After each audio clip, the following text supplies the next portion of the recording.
Eu pensava que o meu casamento era perfeito. O meu marido, Gonçalo, era o amor da minha vida. E a Mafalda, a minha melhor amiga, confiava neles mais do que em qualquer outra pessoa neste mundo. Mas naquela noite, debaixo de uma chuva torrencial, descobri que a lealdade é apenas uma ilusão. A noite em que vi o meu marido em casa da minha melhor amiga foi um verdadeiro choque para mim. Antes de começarmos, por favor, escreva nos comentários de que cidade está a ver esta história. Não se esqueça de deixar um gosto e subscrever para que o canal possa crescer e trazer-lhe histórias ainda mais interessantes. Aquela manhã começou como centenas de outras. O aroma de um café forte enchia a nossa pequena, mas acolhedora, cozinha. Eu, Beatriz, barrava manteiga de amendoim em pão integral, enquanto meu marido, Gonçalo, lia as notícias no telemóvel à mesa. Querido, hoje tens a apresentação para o novo cliente. Espero que corra tudo bem, disse eu, pousando o prato à frente dele. Gonçalo levantou a cabeça e sorriu, um sorriso que sempre conseguia derreter o meu coração. Ele era um homem carismático. Na sua empresa financeira, era conhecido como uma estrela em ascensão, bonito, com uma lábia incrível, e em casa, um marido atencioso e fiável, em quem eu confiava cegamente. Claro que vai correr bem, Bia. Só precisas de me desejar sorte. É um projeto enorme. Se conseguirmos, poderemos juntar rapidamente o dinheiro para o apartamento dos nossos sonhos, respondeu ele. Os seus olhos brilhavam. O apartamento dos sonhos. Sim, esse era o nosso objetivo nos últimos 3 anos. Ambos trabalhávamos arduamente. Eu, como designer gráfica autônoma, e o Gonçalo, como gestor financeiro. Poupávamos cada euro, sonhando com um pequeno apartamento com uma varanda, onde pudéssemos cultivar girassóis. Ontem à noite, enviei ao cliente a concessão revista. Parece que gostaram. À tarde, quero encontrar-me com a Mafalda para procurar novas ideias, disse eu. Gonçalo acenou. Manda um beijo à Mafalda. Como é que ela está? Há algum tempo que não me liga de manhã. A Mafalda não era apenas uma amiga para mim. Era como uma irmã. Éramos amigas desde a universidade. Ela sabia todos os meus segredos, e eu todos os dela. Foi a primeira pessoa a quem liguei quando Gonçalo me pediu em casamento. A Mafalda era aquela com quem eu partilhava tudo. Por ironia do destino, ela também era muito próxima do Gonçalo. Eu sempre pensei na sorte que tinha por ter um marido e uma melhor amiga que se davam tão bem. Deve estar ocupada. Tem muitos projetos na sua agência de eventos agora, respondi despreocupadamente. Terminamos o pequeno almoço a conversar sobre o filme que tínhamos visto na noite anterior e os planos para o fim de semana. Tudo parecia normal, perfeito. Uma semana depois, o Gonçalo chegou a casa com uma notícia fantástica. Bia, fui escolhido para a apresentação em Ponta Delgada, nos Açores, gritou ele, entusiasmado, mal entrou pela porta. Eu, que estava a arrumar o escritório, corri para o abraçá-lo. Uau, a sério? Parabéns, meu amor, há tanto tempo que querias isto. Sim, foi tudo tão de repente. Vou na próxima semana e fico lá uma semana inteira. Mas é uma oportunidade de ouro, disse ele. O seu rosto parecia um pouco tenso, o que eu atribuía ao nervosismo antes da grande apresentação. Não faz mal, é só uma semana, eu aguento-me bem aqui. O importante é que te concentres. Isto também é para o nosso apartamento de sonho, disse eu, tentando apoiar. Durante toda a semana de preparação, o Gonçalo pareceu um pouco diferente. Olhava mais vezes para o telemóvel. Quando eu perguntava, ele dizia que estava a coordenar intensamente o trabalho com a equipa dos Açores. Parecia lógico. Ele também começou a ficar até mais tarde no escritório com mais frequência. Desculpa, querida. Esta preparação está a consumir todo o meu tempo. Tenho de preparar uma montanha de documentos antes de ir, disse ele uma noite, chegando quase à meia-noite. Relaxa, eu compreendo perfeitamente, respondi. Até lhe preparei um chá de gengibre quente e fiz-lhe uma massagem nos ombros. Eu era uma esposa que o apoiava. Pelo menos era isso que eu sempre quis demonstrar. Chegou o dia da partida. Levei o Gonçalo ao aeroporto Humberto Delgado. No carro, ele apertava minha mão com força. Cuida-te, Bia. Não trabalhes demais. Não te esqueças de trancar bem as portas. E tu, não te esqueças de comer. Avisa quando chegares, disse eu. Abraçamo-nos longamente em frente ao terminal das partidas. Ele beijou-me na testa.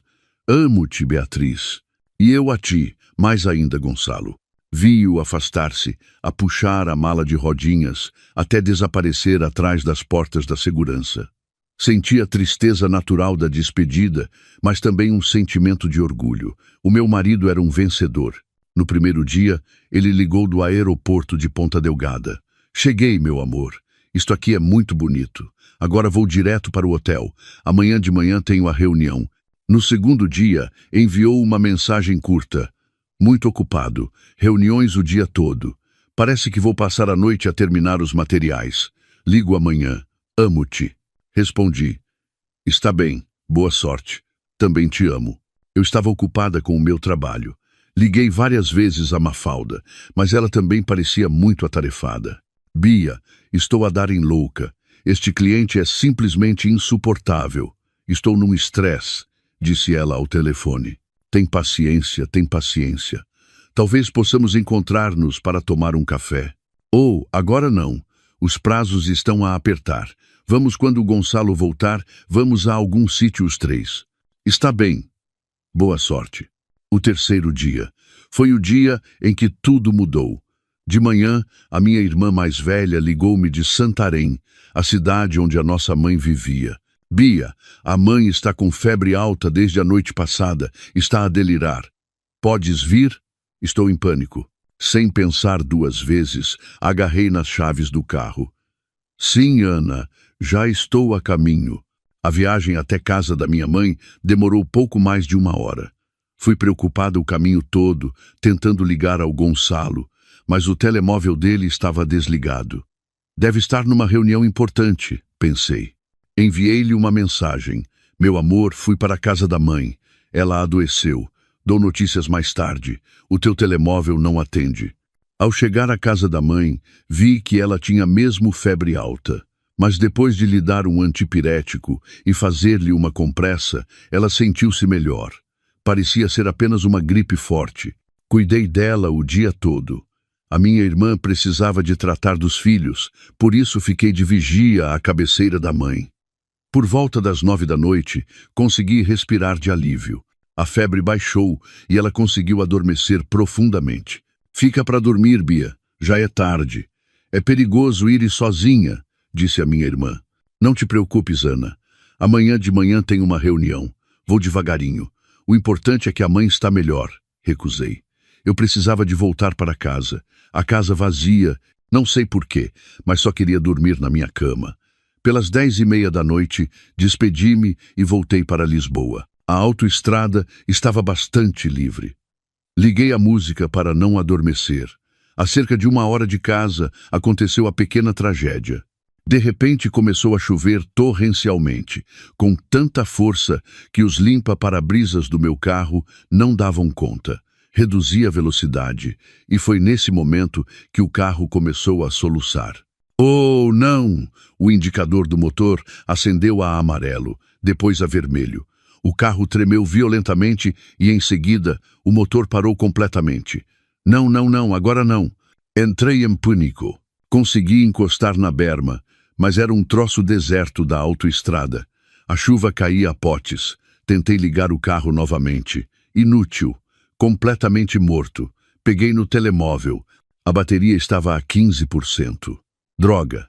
Tentei ligar para o serviço de reboque que conhecia, mas o sinal estava sempre a falhar. Olhei em volta. Escuridão, apenas os carros que passavam ocasionalmente. E então percebi onde estava. A próxima saída da autoestrada levava a um condomínio de luxo em Cascais, onde a Mafalda vivia. A distância talvez fosse de apenas 1 quilômetro. Pensei rapidamente. Esperar pelo reboque num carro avariado debaixo de uma chuva torrencial ou ir a pé até casa da Mafalda. A segunda opção parecia muito mais segura e sensata. Eu só precisava de carregar o telemóvel, chamar o reboque de lá e talvez beber uma chávena de chá quente enquanto esperava. Ok, Mafalda, murmurei. Peguei na minha mala, Tranquei o carro e respirei fundo. Abri a porta e corri através da tempestade. A chuva parecia agulhas a espetarem-se na pele. Em 30 segundos, estava encharcada da cabeça aos pés. O meu vestido fino colou-se ao corpo. Tinha frio. Corri pela berma da autoestrada em direção à saída. Felizmente, na entrada do condomínio havia um posto de segurança. Expliquei a situação e eles deixaram-me passar. O condomínio da Mafalda estava completamente deserto. 11 da noite. Uma tempestade. Claro que estava deserto. Eu tremia violentamente, os dentes a bater. Corri pelas ruas inundadas do condomínio, focada num único ponto. A casa acolhedora da Mafalda, onde estava a minha amiga. Finalmente, cheguei à casa dela. Uma casa moderna de estilo minimalista, que parecia escura. Apenas uma luz fraca brilhava na varanda. Espero que ela esteja em casa, pensei. O seu carro branco estava na garagem. Graças a Deus, ela estava mesmo em casa, talvez já a dormir. Toquei a campainha 2 vezes. Nenhuma resposta. Tinha frio. Estava desesperada. Comecei a bater a porta. Mafalda, Mafalda, sou eu, a Bia. Abre, por favor, o meu carro avariou. Gritei com todas as minhas forças, tentando sobrepor-me ao barulho da chuva. Por um momento, fez-se silêncio. Depois ouvi passos lá dentro. Lentamente, muito lentamente, ouvi a chave a rodar na fechadura. Clique. A porta entreabriu-se uns 30 centímetros. Na fresta escura, não consegui distinguir quem a abriu, mas não me importei. Só queria entrar e aquecer-me. Mafalda, meu Deus, obrigada.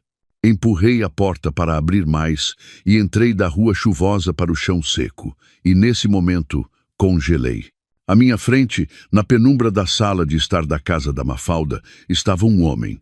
Não tinha camisa, apenas umas calças de pijama de algodão aos quadrados. Calças que eu conhecia tão bem, calças que eu lhe tinha comprado há 3 meses. O seu cabelo estava despenteado, os olhos arregalados de choque, um choque igual ao meu. O mundo pareceu parar. O barulho da chuva lá fora desapareceu de repente. Eu só ouvia o meu próprio coração, que primeiro parou e depois começou a bater tão forte que doía. Gonçalo. A minha voz soou como um sussurro abafado. Era o meu marido, Gonçalo, que deveria estar a milhares de quilômetros de distância, nos Açores, a preparar-se para uma apresentação importante. Ele estava ali, em casa da minha melhor amiga, às 11 da noite, sem camisa. O meu cérebro não conseguia processar aquilo. Isto é algum erro. Deve ser um sonho, um pesadelo, por causa do cansaço e do frio. Bia. A sua voz estava rouca, em pânico. O que é que estás aqui a fazer? O que é que tu estás aqui a fazer? Respondi. A minha voz começou a tremer. Tu estás nos Açores. Gonçalo parecia confuso. Deu um passo para trás. Eu tive problemas com o voo. Voltei mais cedo. Ele não conseguiu terminar a frase, porque mesmo atrás das suas costas, no topo da escada que levava ao 2º andar, apareceu alguém. Uma mulher. Ela apoiava-se no corrimão, a olhar para mim com os olhos arregalados de terror. Era a Mafalda, a minha melhor amiga, e não vestia nada além de um fino tecido cor de vinho, um penhoar. Um penhoar transparente e sexy. Lembrei-me dele de há umas semanas. Ela tinha-me mostrado no telemóvel. Que loucura, Bia. Lindo, não é? Mas tão caro. Quem me dera que alguém me comprasse, disse ela na altura, a rir.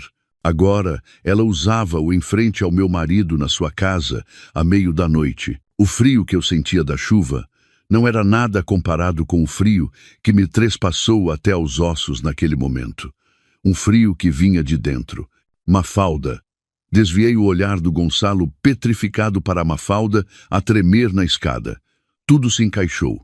O telemóvel desligado do Gonçalo, as horas extras demasiado frequentes no trabalho, a súbita ocupação da Mafalda, com quem era impossível encontrar-me. Meu Deus, Beatriz. Bia, não é o que estás a pensar. A Mafalda começou a chorar. Desceu as escadas a correr, tentando cobrir o corpo com as mãos.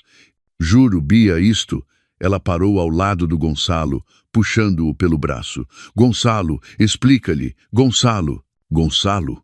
Desde quando é que a Mafalda o tratava apenas pelo nome, sem a formalidade de um estranho? O meu olhar voltou-se para o Gonçalo. O seu rosto, que antes estava em pânico, agora mudara. A expressão tornou-se dura. Ele olhou para mim não com culpa, mas com um olhar frio, como se eu fosse um obstáculo. Gonçalo respirou fundo. Afastou a mão da Mafalda. Chega, Mafalda. Já não vale a pena mentir. O meu coração pareceu ser esmagado por um torno. Não digas isso. Gonçalo olhou-me diretamente nos olhos. Os meus olhos molhados olhavam para ele, para sua esposa, a tremer de frio à sua porta. Casamo-nos secretamente pela igreja, Beatriz. Uma frase. Essa única frase destruiu o meu mundo num instante, mais rápido do que o relâmpago que brilhou lá fora. Há 6 meses. 6 meses. Eu contei mentalmente para trás. Há 6 meses foi o nosso 3º aniversário de casamento. O dia em que o Gonçalo me ofereceu um colar de diamantes e prometeu amar-me para sempre. Nos últimos 6 meses, cada toque dele foi uma mentira. Cada beijo, uma traição. Cada amo-te, um veneno. E a Mafalda, a minha melhor amiga, a quem eu me queixava quando sentia que o Gonçalo se estava a afastar.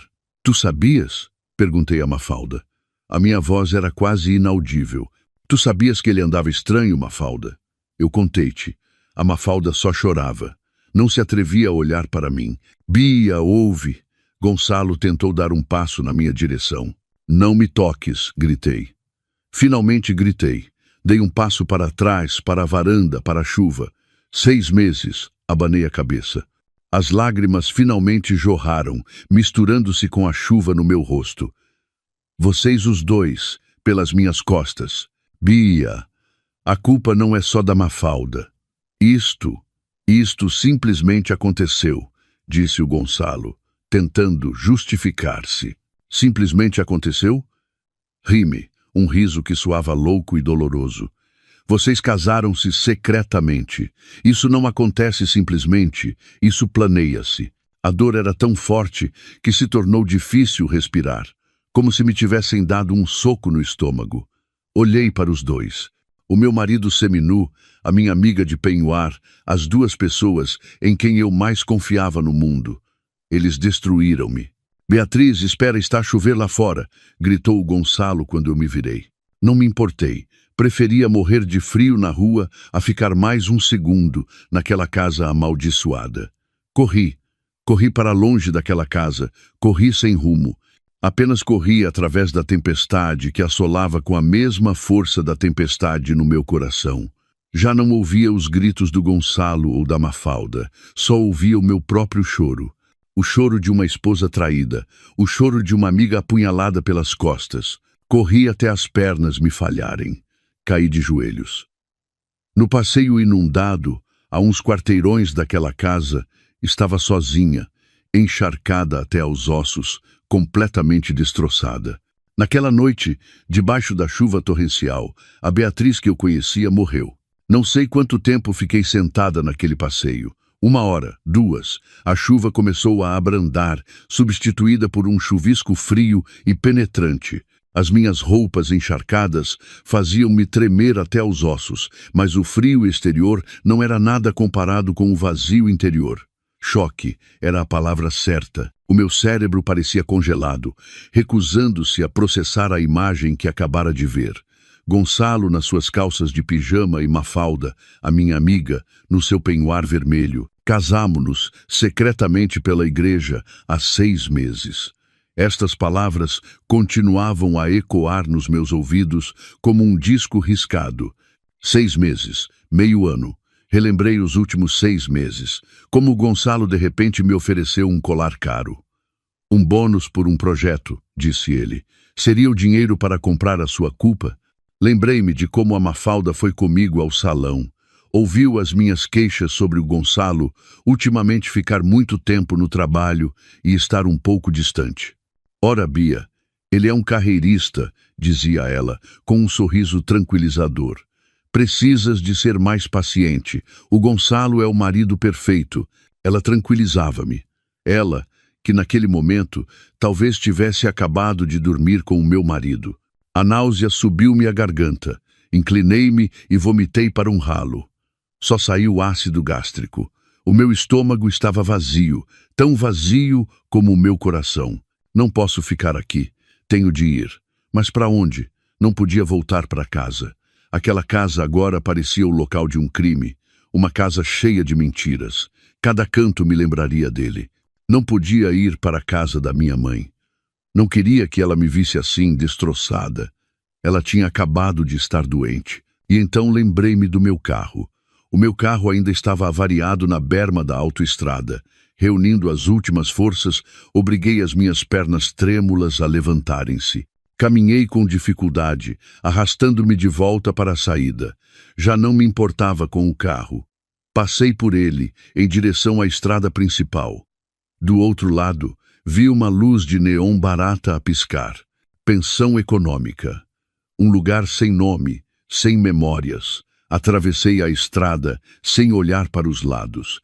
A buzina de uma mota tirou-me do meu torpor, mas não me importei. O recepcionista da pensão, um jovem sonolento, olhou para mim de forma estranha.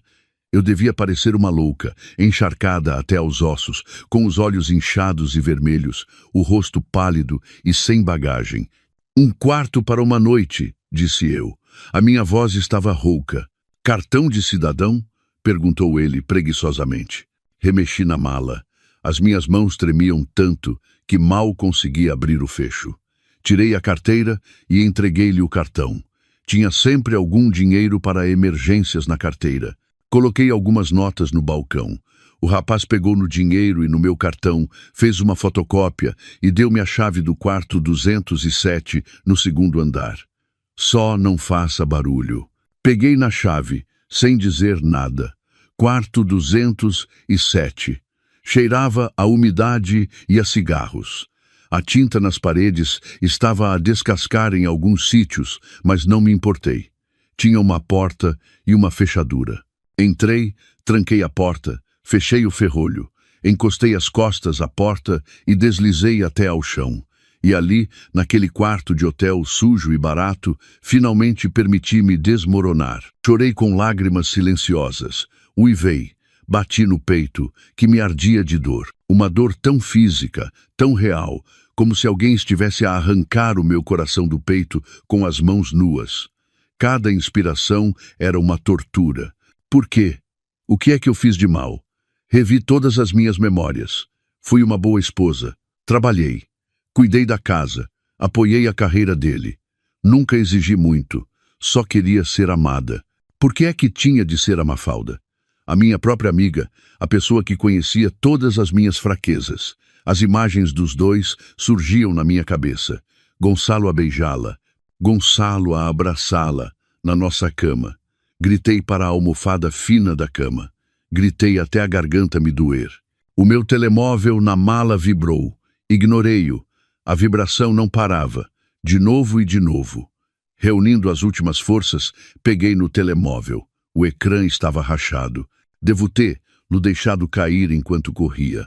A bateria estava a 2%, mas o ecrã estava cheio de notificações. 20 chamadas não atendidas do Gonçalo. 15 chamadas não atendidas da Mafalda e dezenas de mensagens do Gonçalo. "Bia, onde estás? Não sejas louca. Vamos conversar." Da Mafalda. "Isto é tudo um erro. Posso explicar. Volta já", do Gonçalo. "Bia, por favor, é um mal-entendido. Posso explicar tudo. Atende o telemóvel", do Gonçalo. "Bia, estou em pânico. Onde estás? Está a chover. Estou à tua procura."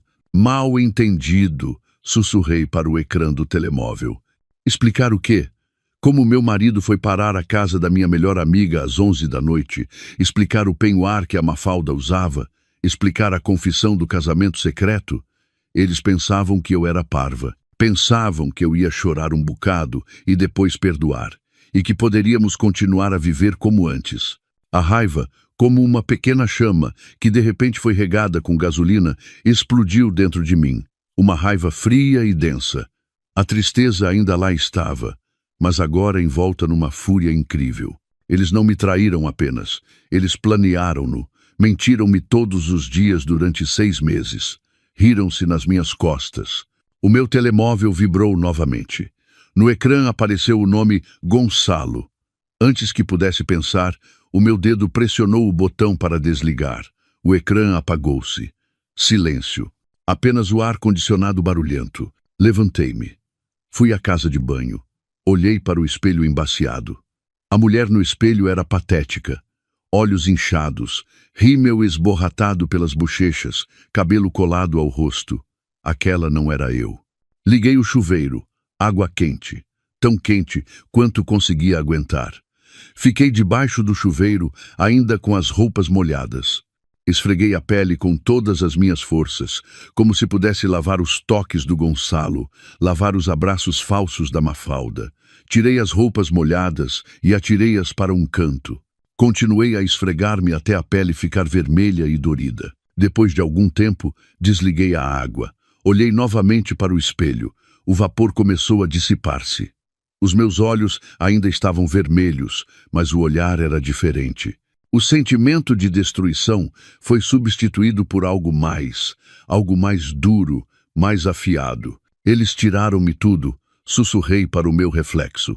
Eles tiraram-me o meu casamento, a minha amiga, o meu dinheiro e a minha dignidade. Sequei-me com uma toalha fina, com o logótipo do hotel. Eu vou tirar-lhes mais. Não serei a vítima. Não vou deixá-lo safar-se tão facilmente. Naquela noite, dormi na cama, que cheirava a umidade. Não sonhei com nada. Acordei na manhã seguinte, com a luz do sol a entrar pelas cortinas mal fechadas. Já era dia. O meu corpo estava rígido e dorido. Por um momento, não percebi onde estava, e depois tudo voltou. Os acontecimentos da noite anterior atingiram-me como um comboio de mercadorias. A dor voltou, mas a raiva da noite anterior ainda lá estava, tornando-se a minha base. Tinha de agir. A primeira coisa que fiz foi comprar um carregador de telemóvel barato na recepção do hotel. Voltei para o quarto e pus o telemóvel a carregar. Quando o liguei, as notificações voltaram a chover. Dezenas, centenas, do Gonçalo, da Mafalda e agora também da minha irmã, Ana. Bia, onde estás? O Gonçalo ligou-me de manhã. Ele está em pânico à tua procura. Não voltaste para casa? Aconteceu alguma coisa? Ignorei-a. Não conseguia falar com ninguém agora. Precisava de um plano. Primeiro, dinheiro. Segundo, advogada. Terceiro, provas. Desliguei novamente o meu telemóvel antigo. Não o ia usar. Eles podiam localizar-me. Tomei um duche, vesti as minhas roupas semi-secas da noite anterior. Não cheiravam muito bem, mas não tinha escolha. Fiz o registro de saída do hotel. O meu primeiro destino, uma loja de telemóveis. Fui a pé até um pequeno centro comercial perto do hotel. Bom dia, queria o telemóvel mais barato e um novo cartão SIM. O vendedor deu-me um telemóvel básico por uns trocos e um novo cartão SIM. Paguei com o resto do meu dinheiro de emergência. Ativei o novo telemóvel num café, onde pedi o pequeno almoço, uma torrada e um galão. Foi a minha primeira refeição em quase 24 horas. Sabia a nada. Não podia usar os meus contactos antigos. O Gonçalo já devia ter ligado a toda a gente. Abri o navegador no meu novo e lento telemóvel. Pesquisei melhor advogado de divórcios Lisboa partilha de bens. Apareceram vários nomes, mas um era constantemente mencionado em fóruns jurídicos. DRA, Laura Vasconcelos. As críticas eram as mesmas. Cara, mas meticulosa. Implacável, especialista em casos de infidelidade e ocultação de patrimônio. Gostei dessas palavras. Implacável. Apontei o número do seu escritório. Antes de ligar, precisava de verificar as minhas finanças. Fui a um multibanco de um banco que não era o da nossa conta conjunta. Precisava de verificar a minha conta pessoal de ordenado. Sempre insisti em ter uma conta pessoal, da qual Gonçalo não sabia. Para o caso de acontecer alguma coisa, costumava dizer eu, ao que o Gonçalo sempre se ria. Que caso? Nós somos uma equipa. Graças a Deus, fui teimosa. Inseri o meu cartão. O saldo apareceu no ecrã. suficiente para o adiantamento da advogada e para viver durante algumas semanas. Levantei uma quantia avultada em dinheiro, o suficiente para pagar a primeira consulta. Voltei ao café. Com a mão a tremer um pouco menos, liguei para o escritório da DRA, Laura Vasconcelos. Gostaria de marcar uma consulta com a DRA. Laura, com urgência. É uma emergência. A secretária disse que a agenda da DRA Vasconcelos estava cheia. Diga-lhe que é um caso de infidelidade do marido com a melhor amiga. Casaram-se secretamente. Há fraude com uma viagem de negócios e desvio de fundos da conta conjunta, disse eu, com uma voz firme e fria. Houve uma pausa momentânea do outro lado da linha. Pode vir hoje às 3 da tarde, disse a secretária. O seu tom mudou. Estarei aí, o escritório da DRA. Vasconcelos ficava num edifício imponente no centro da cidade, um contraste total com o hotel barato onde passei a noite. Tudo era cinzento, frio e profissional. A DRA, Laura Vasconcelos, era uma mulher na casa dos 50. Cabelo impecavelmente preso num coque, óculos caros. Olhava para mim de forma penetrante por cima da sua enorme secretária. Então, D. Beatriz, disse ela, quando me sentei. Conte-me tudo, não omita nada, sem emoções, preciso de factos. Respirei fundo, contei tudo. Desde a preparação do Gonçalo para a viagem de negócios, o meu carro avariado, até a cena à porta da casa da Mafalda. Citei as palavras do Gonçalo. Casámo-nos, secretamente pela igreja, há 6 meses. Contei tudo de forma neutra, sem lágrimas, como se estivesse a contar a história de outra pessoa. Adra. Laura ouvia atentamente, acenando ocasionalmente. Excelente, disse ela, quando terminei. Uma confissão verbal de um casamento secreto é a prova ideal de infidelidade, melhor do que uma fotografia de um beijo. O que devo fazer agora? Perguntei. Primeiro, disse a DRA, Vasconcelos, batendo com uma caneta na secretária. Não contacte com eles, não responda a mensagens, não atenda o telemóvel. Considere que eles morreram. A partir de agora, só comunica através de mim. Assente. Segundo, precisamos de provas financeiras. Disse que tinha uma conta conjunta para o apartamento. Sim, tenho acesso à aplicação da banca online. Ótimo. Por enquanto, não faça nada com essa conta. Não transfira dinheiro. O tribunal pode considerar isso má fé. Vamos usá-la como uma armadilha. Uma armadilha? Sim. Agora, preciso que contrate alguém, um detetive particular. Tenho contactos. Adra. Laura escreveu um nome e um número num pedaço de papel. Pedro Santos. É caro, mas é o melhor. Ela repetiu o que eu tinha lido no fórum. Peça-lhe para fazer 2 coisas. Primeiro, provar que o Gonçalo nunca voou para os Açores. Localizá-lo. Segundo, rastrear todos os fluxos de dinheiro do seu marido para a Mafalda nos últimos 6 meses. Percebe, disse eu. O meu adiantamento é este valor. Ela escreveu um número elevado noutro papel. Tirei o envelope com o dinheiro que tinha levantado e coloquei-o sobre a mesa. Adra. Laura olhou para o maço de notas. Depois para mim. Um leve sorriso passou pelos seus lábios. A D. Beatriz pensa rápido. Gosto disso. Isto vai ser uma guerra, e nós vamos ganhar. Saí do seu escritório com uma sensação estranha. Estava destroçada. Não tinha casa, não tinha marido, mas pela primeira vez desde a noite anterior senti poder. Liguei imediatamente ao Pedro Santos, o detetive. Encontramo-nos num café no átrio do edifício. Era um homem de meia idade, discreto, que parecia um funcionário comum. Dei-lhe todos os dados, uma foto do Gonçalo, uma foto da Mafalda, a morada da casa da Mafalda, as matrículas dos seus carros e os detalhes da falsa viagem de negócios do Gonçalo. E isto, disse eu, dando-lhe o número da nossa conta conjunta. Por favor, rastreie para onde foi este dinheiro.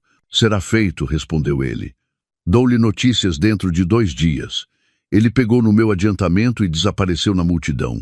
Naquela noite, não voltei para a pensão econômica. Com o dinheiro que restava, aluguei um quarto limpo por uma noite numa zona longe da minha casa. Precisava de poupar. Esta guerra seria longa. No pequeno quarto alugado, liguei o meu velho portátil, que felizmente levava sempre na minha mala de trabalho. Liguei-me à rede sem fios pública lenta. Entrei na aplicação de banca online da conta conjunta. As mãos tremiam quando vi o saldo.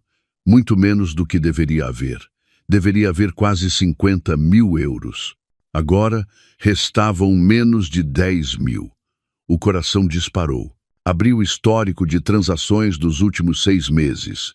Os meus olhos fixaram-se no ecrã. Transferências de milhares de euros para uma conta em nome de Mafalda. Descrição do pagamento. Adiantamento de projeto. Outra transferência. Pagamento a fornecedores. Outra. Pagamento total de viatura. Lembrei-me de como, há 3 meses, a Mafalda se gabava do seu carro novo. Graças a Deus, Bia, fruto de muito trabalho, disse ela. O meu trabalho árduo, o dinheiro das nossas poupanças para o apartamento dos sonhos. Depois, havia transferências mensais regulares para uma conta desconhecida. Talvez estivessem a pagar por algo. Depois, compras de artigos de luxo, uma carteira de conceituado designer que vi na Mafalda, joias e o mais doloroso, um levantamento de uma grande quantia em dinheiro mesmo no dia antes da partida do Gonçalo para os Açores. Ele esvaziou a nossa conta para se divertir com a sua nova esposa, enquanto eu, em casa, rezava pelo seu sucesso nos Açores. Um sentimento de repugnância encheu-me.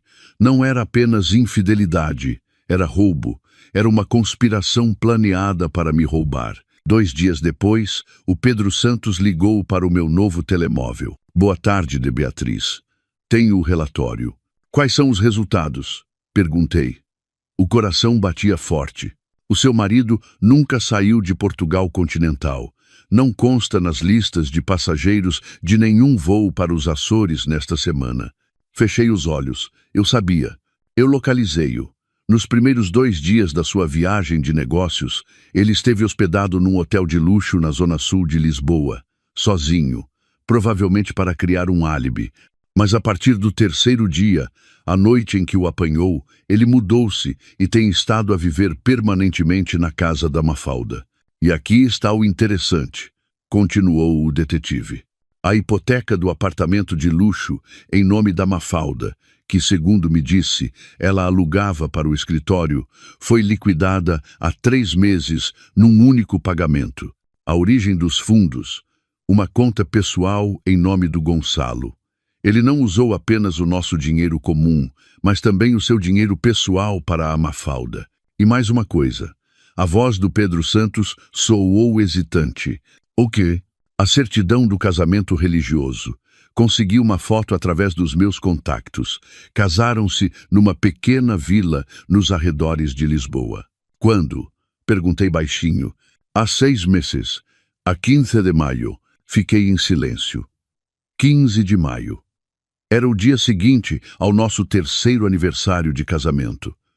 O dia a seguir ao nosso jantar romântico.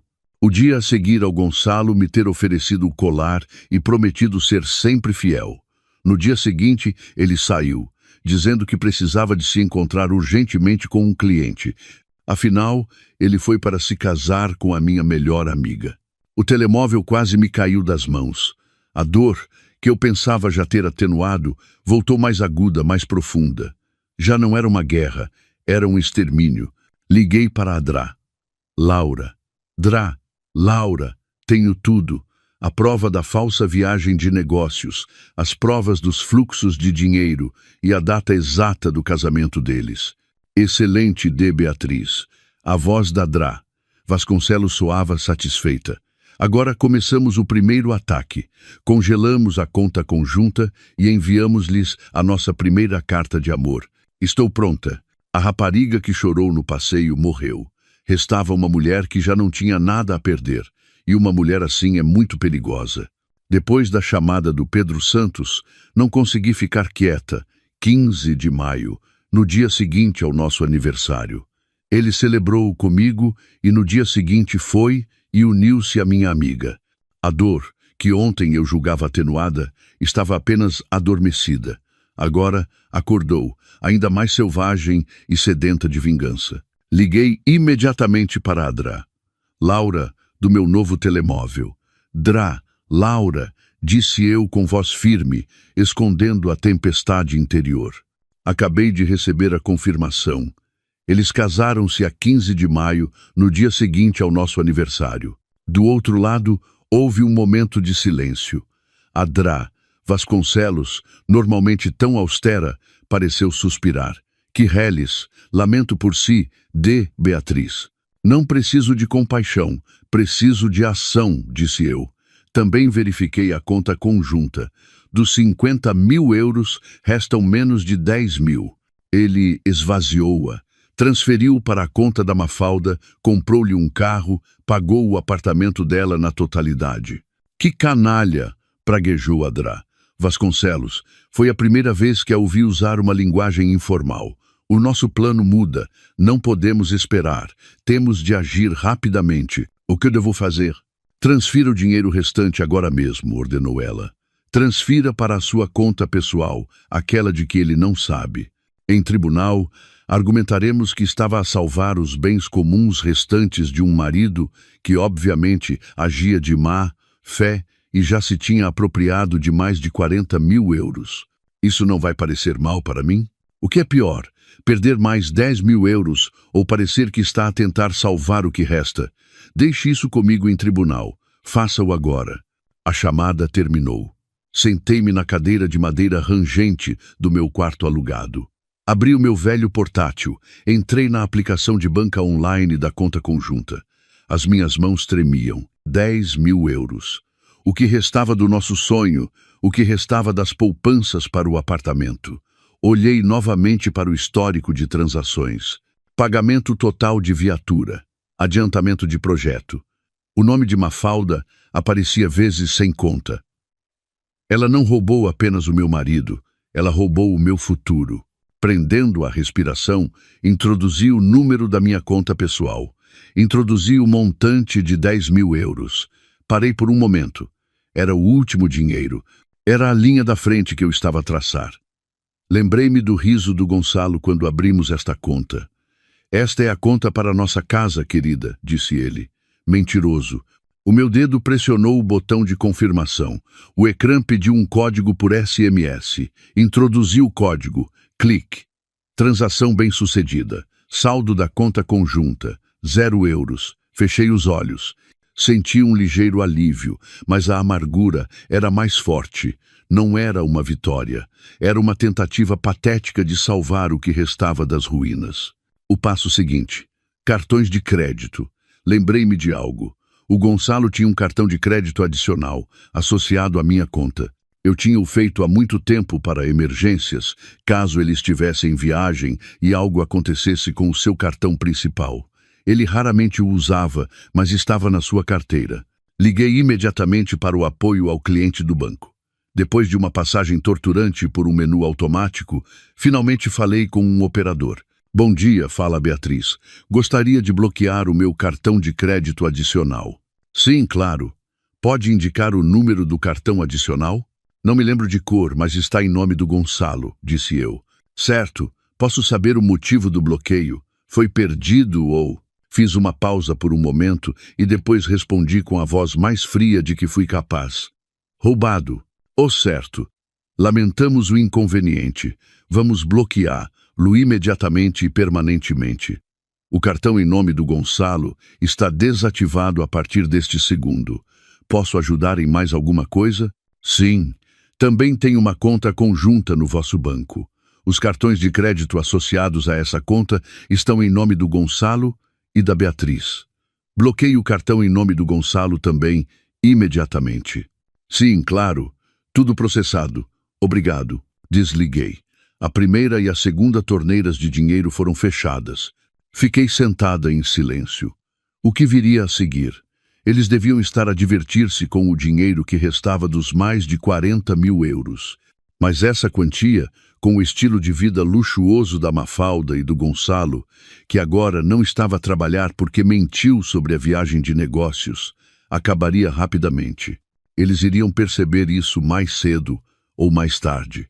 Decidi mudar-me daquele quarto alugado por noite. Precisava de algo mais estável, mesmo que barato. Passei o resto do dia a procurar na internet. Encontrei uma pequena casa anexa, nos fundos da propriedade de uma senhora idosa, numa rua estreita, longe das zonas que eu costumava frequentar. O preço era baixo. Contactei-a imediatamente e combinei mudar-me no dia seguinte. Precisava de poupar o dinheiro restante na minha conta pessoal. Naquela noite, tentei trabalhar. Abri os meus ficheiros de concessão, mas a minha mente estava vazia. Apenas olhava para o ecrã. O meu novo telemóvel vibrou. Uma mensagem de um número desconhecido. Bia, é a Ana. Meu Deus, onde te meteste? O Gonçalo acabou de me ligar outra vez, a chorar. O meu coração disparou. Ele disse que a vossa conta conjunta foi invadida. Todo o dinheiro desapareceu. Ele está em pânico, Bia. Ele acha que foste raptada ou assaltada. Pediu o teu novo número. Sinceramente, tive pena dele, por isso dei-lhe. Desculpa, mana. Por favor, resolvam as coisas pacificamente. Fala com ele. O meu sangue ferveu. Invadida. Ele atreveu-se a dizer invadida, atreveu-se a ligar a minha irmã, a chorar e a fazer o papel de marido preocupado. A Ana, eu sabia que ela não sabia de nada, mas o sentimento de traição por parte da minha própria família, mesmo que não intencional, acrescentou mais dor. Antes que pudesse responder a minha irmã, o meu telemóvel tocou alto, um número desconhecido. Eu sabia que era ele. Fiquei a olhar para o ecrã. A chamada tocou 2, 3 vezes. Deixei que parasse. Imediatamente, tocou de novo, mais insistentemente. Desta vez, respirei fundo, pressionei o botão verde, liguei o altifalante. Não disse nada. Bia, Bia. Era a voz dele, mas não a voz do Gonçalo que eu conhecia, não a suave e carismática. Era uma voz em pânico, áspera e cheia de raiva. Bia, és tu? Sim, onde raio é que tu estás? Continuei em silêncio. Bia, responde-me, o que é que tu fizeste? O dinheiro da conta conjunta desapareceu, está a zeros. Foste tu que o tiraste? Sim, falei finalmente. A minha própria voz soou-me estranha, calma, fria e morta. Não desapareceu, Gonçalo. Foi salvaguardado. Do outro lado, ouviu-se um suspiro abafado. Salvaguardado? O que queres dizer com salvaguardado? Não tens o direito. É o nosso dinheiro comum. Devolve-o. O nosso dinheiro? Rime baixinho, um riso sem qualquer piada. O nosso dinheiro são os 10.000 euros que restavam, e quanto aos outros 40.000, também eram o nosso dinheiro. Silêncio total. Ele estava em choque. Não esperava que eu soubesse. O que queres dizer? A sua voz mudou. Havia notas claras de nervosismo. Estou a perguntar, Gonçalo. Os 40.000 euros que transferiste para a conta da Mafalda, para adiantamentos de projetos, para o pagamento total de viatura, para liquidar a hipoteca dela, também eram o nosso dinheiro? Bia, como é que soubeste? Eu sei tudo, interrompi. Sei da tua falsa viagem de negócios aos Açores. Sei que estiveste escondido num hotel de luxo em Lisboa. Sei que estás a viver em casa da Mafalda. Ele ficou em silêncio novamente. E eu sei, continuei, a minha voz a tremer ligeiramente com a raiva contida. Eu sei que vocês se casaram no dia 15 de maio, no dia seguinte ao nosso aniversário. Do outro lado, ouviu-se um baque surdo, como se o telemóvel dele tivesse caído. Depois, uma voz em pânico. Querido, ela sabe tudo. Era a voz da Mafalda. Então eles estavam juntos, a ouvir-me em altifalante. O casal nojento. O Gonçalo voltou a falar. A sua voz agora era desesperada. Bia, ouve, isto. Eu posso explicar tudo. A Mafalda pediu esse dinheiro emprestado para o negócio. Ela ia devolver. Não me tomes por parva, Gonçalo, disse eu. Não preciso das tuas explicações. Os 10.000 euros estão seguros comigo. Farão parte das contas na partilha de bens. Partilha de bens? A sua voz falhou. Tu queres o divórcio. Eu não quero o divórcio, disse eu. Eu já estou em processo de divórcio. A citação chegar-te-á na próxima semana. A partir de agora, não me ligues. Liga à minha advogada. Advogada? Gritou ele. A sua voz tremeu. Contrataste uma advogada? Raios te partam, Bia. Queres destruir-me? Devolve o dinheiro. Preciso desse dinheiro agora. Precisava desse dinheiro.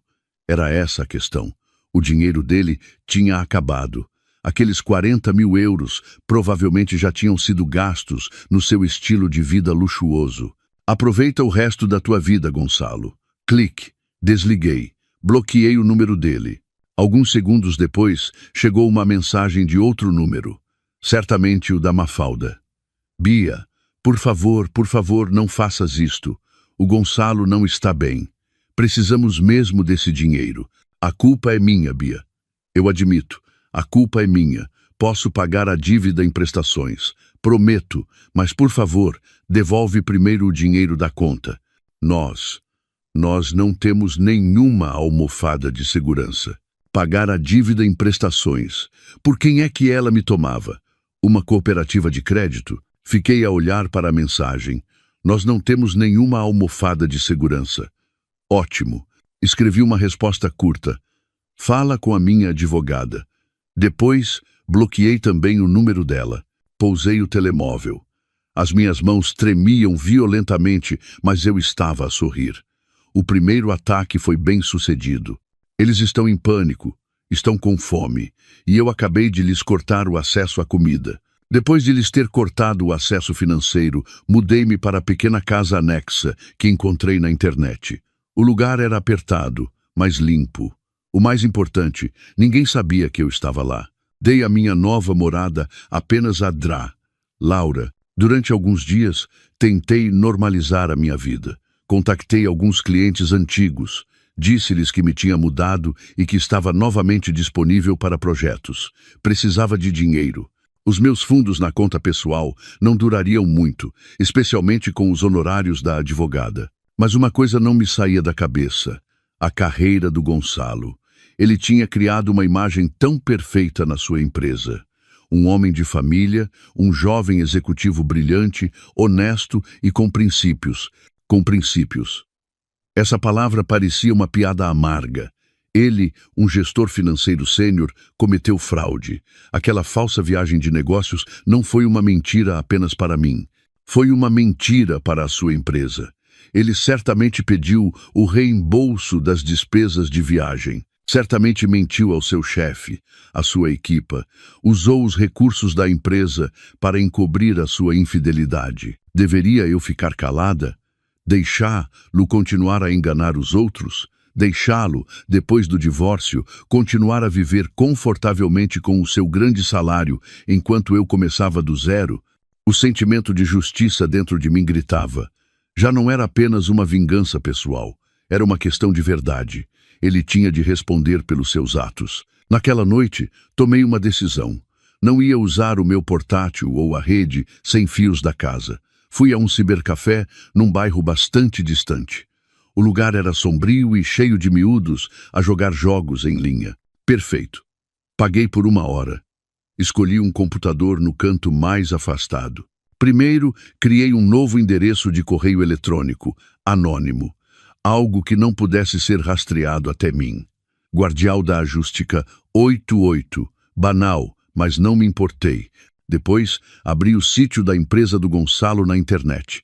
Encontrei a página de contactos. Havia vários endereços: info@empresa.pt, geral@empresa.pt e corporate@empresa.pt. Abri também a página Sobre Nós. Havia fotos do conselho de administração e da direção. Não ia enviar isto apenas para os recursos humanos. Ia enviar para todos. RH, secretariado corporativo, e ia procurar o formato dos endereços de correio eletrônico dos diretores.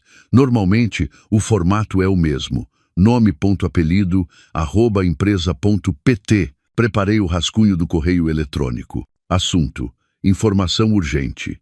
suspeita de grave violação do Código de Ética e fraude por parte do gestor financeiro sênior, Gonçalo, apelido do Gonçalo. Escrevi num tom formal e profissional. Texto do correio eletrônico. Esmos. Senhores do Conselho de Administração, Direção e Departamento de Recursos Humanos da nome da empresa, com os melhores cumprimentos, nós para soar como um grupo. Somos uma parte preocupada com a reputação da nome da empresa. Gostaríamos de relatar uma alegada violação grave do Código de Ética e potencial fraude cometida por um dos vossos gestores seniores, Gonçalo apelido. Fraude com viagem de negócios.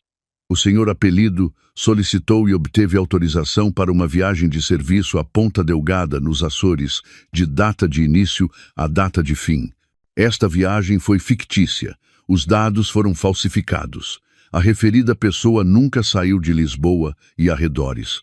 Na realidade, durante este período, ele encontrava-se em Lisboa por motivos pessoais e extremamente antiéticos. Violação dos princípios de honestidade.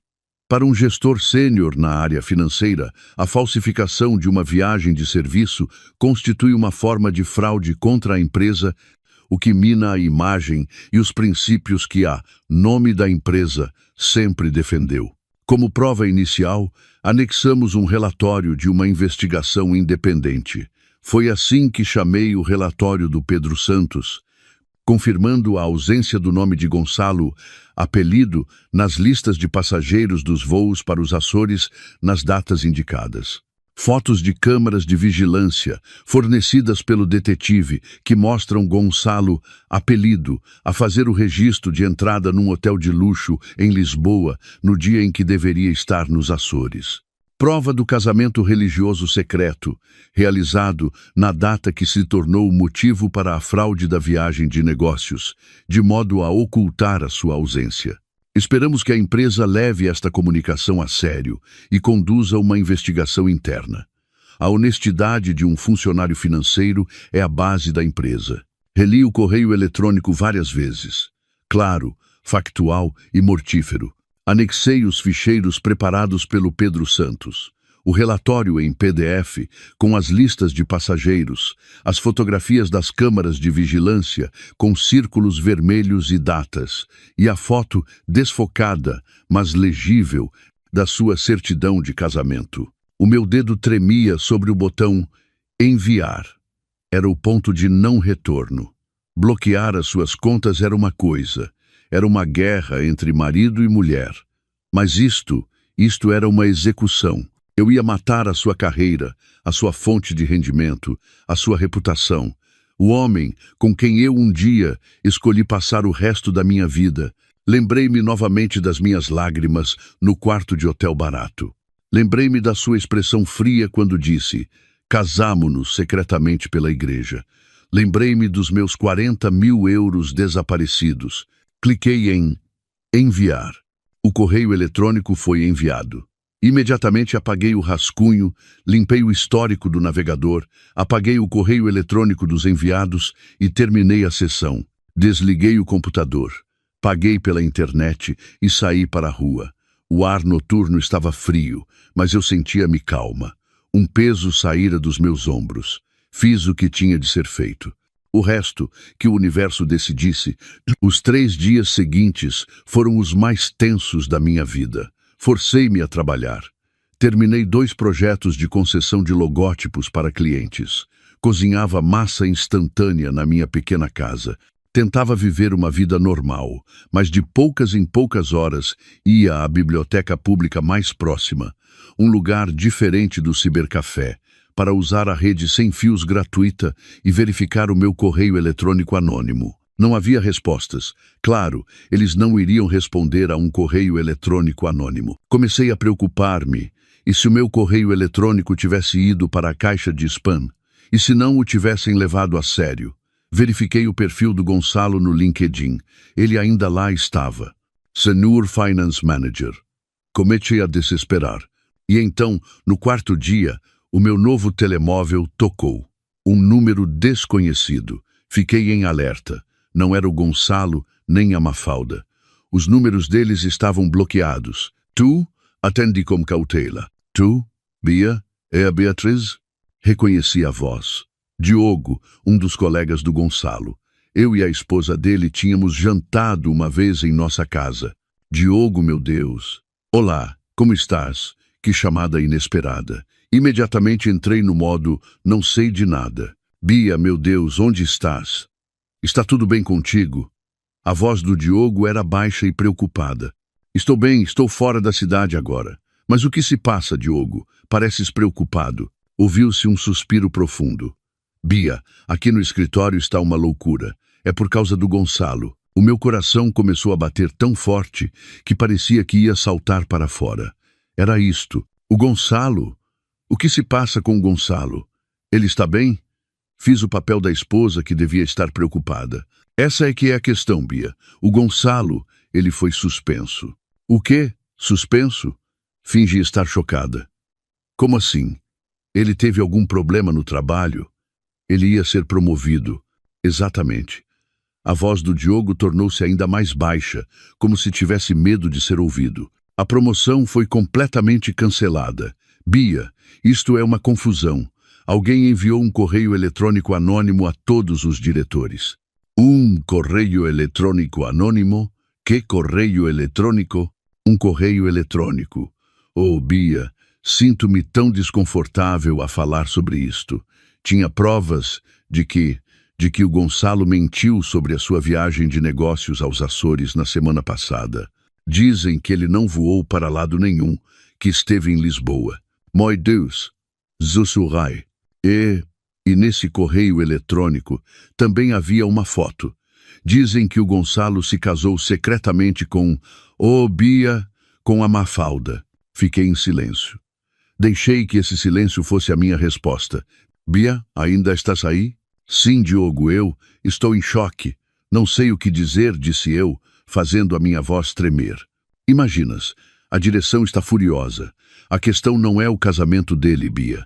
Honestamente, ao escritório não interessa a vida pessoal, mas a questão é que ele mentiu sobre a viagem de negócios. Enganou a empresa. Ele é financeiro, Bia. A honestidade é tudo. Ele está acabado. E o que vai acontecer com ele agora, Diogo? Ele foi suspenso por tempo indeterminado. Está a decorrer uma grande investigação interna, a verificar todas as suas despesas de viagem. Acho que o vão despedir, Bia. É impossível mantê-lo. É uma vergonha enorme para a empresa. Despedido. A palavra soou tão definitiva. Diogo, eu não sei o que dizer. Sinceramente, eu e o Gonçalo estamos a separar-nos. Isto está a ser muito difícil para mim. Meu Deus, Bia, lamento imenso. A sério, força. Só te queria avisar. Tinha medo que não soubesses de nada. Se quiseres conversar, eu e a minha esposa estamos sempre disponíveis. Muito obrigada, Diogo. Obrigada pela informação. Desliguei. Sentei-me na cadeira dura da biblioteca. As pessoas à minha volta estavam ocupadas a ler, a escrever. Não sabiam que eu tinha acabado de lançar uma bomba nuclear na vida de alguém. O segundo ataque, direto ao alvo. Tirei-lhe o dinheiro e agora tirei-lhe o trabalho. O Gonçalo já não tinha mais nada. Não senti felicidade, não senti vitória. Senti um vazio, mas também senti poder. Levantei-me, devolvi o livro que fingia estar a ler e saí da biblioteca. 2 ataques concluídos. Agora, restava esperar pela queda da Mafalda. Passaram alguns dias desde que soube pelo Diogo da suspensão do Gonçalo. Imaginava o caos no seu escritório, o seu nome a tornar-se alvo de mexericos e o seu rosto pálido durante a investigação interna que expunha todas as suas mentiras. A minha primeira vitória. Mas o sentimento que surgiu não foi de felicidade nem de satisfação pura. Foi de devastação. Eu destruí a carreira do homem que um dia amei, o homem que um dia prometeu envelhecer comigo. Destruir o que um dia construímos juntos. Mesmo que ele tenha traído, ainda deixa cicatrizes. Sentei-me no chão frio da minha nova casa, a beber café solúvel que sabia a lixo. A minha raiva contra o Gonçalo começou a diminuir, substituída por cansaço. Ele perdeu, ele era passado. Mas havia outra pessoa, a Mafalda. Se a minha raiva contra o Gonçalo foi uma tempestade que explodiu, a minha raiva contra a Mafalda era um veneno de ação lenta, um veneno que corroía por dentro. A traição de um marido dói, mas a traição de uma melhor amiga destrói a tua fé nas pessoas. Lembrei-me de todas as noites em que chorei no ombro dela. Mafalda, acho que o Gonçalo anda estranho ultimamente, disse eu há cerca de 4 meses, enquanto fazíamos máscaras faciais no seu apartamento. Ela acariciava as minhas costas. Estranho, Bia. Deves estar a imaginar coisas. Ele anda tão ocupado, a tentar conseguir a promoção. Não sei, ele fica muitas vezes até tarde no trabalho. E em casa está mais tempo no telemóvel, a sorrir para si mesmo, como se estivesse a esconder alguma coisa. Agora eu sabia que ele não estava apenas no telemóvel. Provavelmente estava a trocar mensagens carinhosas com a Mafalda, que estava sentada ao meu lado. Bia, disse a Mafalda na altura, olhando-me com os seus olhos sinceros que eu agora odiava. Tu és uma esposa demasiado boa, demasiado desconfiada. O Gonçalo adora, te garanto-te a 100%. Não penses em coisas más, senão atrás o azar. Ela acalmava-me. Ela convencia-me de que eu estava a enlouquecer, enquanto ela era a causa da minha loucura. Ela via o meu sofrimento, ouvia as minhas queixas sobre o seu amante. E ela sabia exatamente o que se passava, porque ela era o que se passava. Não era apenas uma amante, era uma predadora disfarçada de amiga. E lembrei-me de algo, o negócio dela. Mafalda Eventos. Este negócio era tudo para a Mafalda. Ela era uma carreirista, a subir na escala social, construía desesperadamente a sua imagem. Infiltrou-se na confiança das esposas de políticos e empresários, conseguindo clientes através delas. Ela valorizava muito a sua imagem de mulher de negócios, bem-sucedida e independente. Com o dinheiro de quem ela construiu este negócio, com o meu, com o dinheiro das nossas poupanças para o apartamento dos sonhos, adiantamentos de projeto, pagamento total de viatura. Ela não roubou apenas o meu marido, ela construiu o seu palácio sobre as ruínas do meu casamento, usando os tijolos que eu lhe forneci. A raiva fria reacendeu-se. Não a ia deixar escapar impune. O Gonçalo perdeu a carreira. A Mafalda tinha de perder a sua imagem. Eu sabia exatamente onde atacar, o seu círculo de socialites. Lembrei-me de um nome que a Mafalda mencionava frequentemente com reverência, Alexandra Vasconcelos de Almeida. Alexandra era esposa de um magnata e a rainha não oficial dos boatos no seu círculo. O que ela dizia era lei. O seu grupo era o centro da informação. A Mafalda adulava desesperadamente a Alexandra para entrar nesse círculo. E eu sabia que a Alexandra odiava amantes. Uma vez, ela publicou um longo discurso nas histórias do seu Instagram sobre o karma para as mulheres que roubavam maridos, depois de uma das suas amigas se ter divorciado. Era perfeito. Não ia usar um correio eletrônico anônimo, como com o Gonçalo. Isso era demasiado corporativo. Para a Mafalda, eu precisava de uma abordagem mais pessoal, mais dramática. Fui novamente a uma biblioteca pública, a outra. Precisava de rede sem fios gratuita e de uma multidão para não ser rastreada. Criei uma nova conta no Instagram, falsa. Inventei um nome apropriado, não vingativo, mas triste, que evocasse compaixão. Escolhi Beatriz Destroçada. Para a foto de perfil, coloquei a foto de um girassol murcho, a flor que eu sonhava plantar na nossa varanda. Depois, pus mãos à obra. Carreguei uma foto, apenas uma. Era uma colagem. À esquerda, uma foto do meu casamento com o Gonçalo. Nós, a sorrirmos felizes. A Mafalda ao meu lado, como dama de honor, a abraçar-me com força. À direita, a foto da sua certidão de casamento, que recebi do Pedro Santos. Os rostos do Gonçalo e da Mafalda a sorrirem para a câmara. Eles seguravam o documento. E embaixo adicionei outra prova, uma captura de ecrã da minha banca online, uma transferência de 25.000 euros para a conta da Mafalda, com a descrição pagamento total de viatura.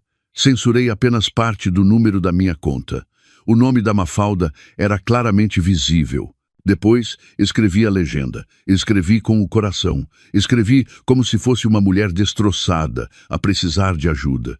A todos os meus amigos, talvez me conheçam como a Bia, esposa do Gonçalo e amiga da Mafalda, proprietária da Mafalda Eventos. Nos últimos 6 meses, vivi uma mentira.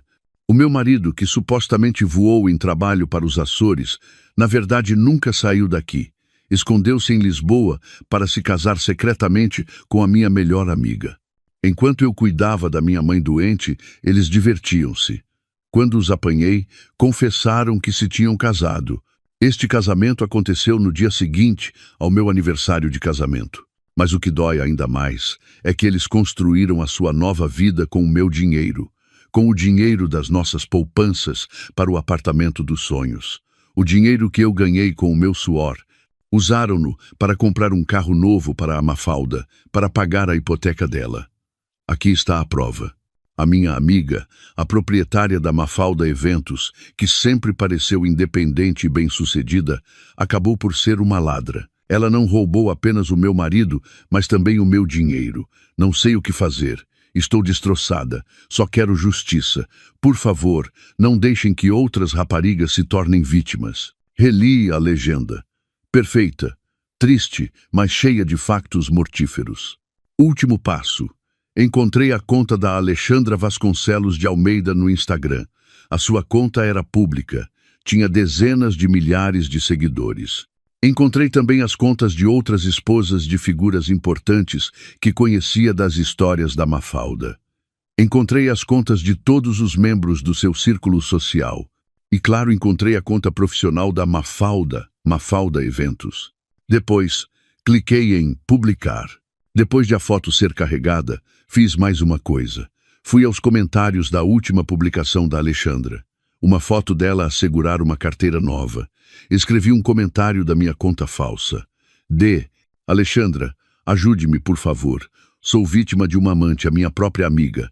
Ela pertence ao vosso círculo social. Por favor, veja a minha publicação. Preciso de justiça. Fiz o mesmo nas contas de 2 ou 3 outras socialites. Depois, terminei a sessão, desliguei o computador e fui para casa. Não verifiquei a conta durante 24 horas, de propósito. Deixei o fogo alastrar por si só. Tentei trabalhar. Forcei-me a concentrar na revisão de uma concessão, mas o meu coração batia descontroladamente. No dia seguinte, voltei à biblioteca. Entrei na minha conta falsa do Instagram. Os meus olhos arregalaram-se. As notificações tinham simplesmente explodido. Centenas. A publicação tinha milhares de gostos. Centenas de partilhas.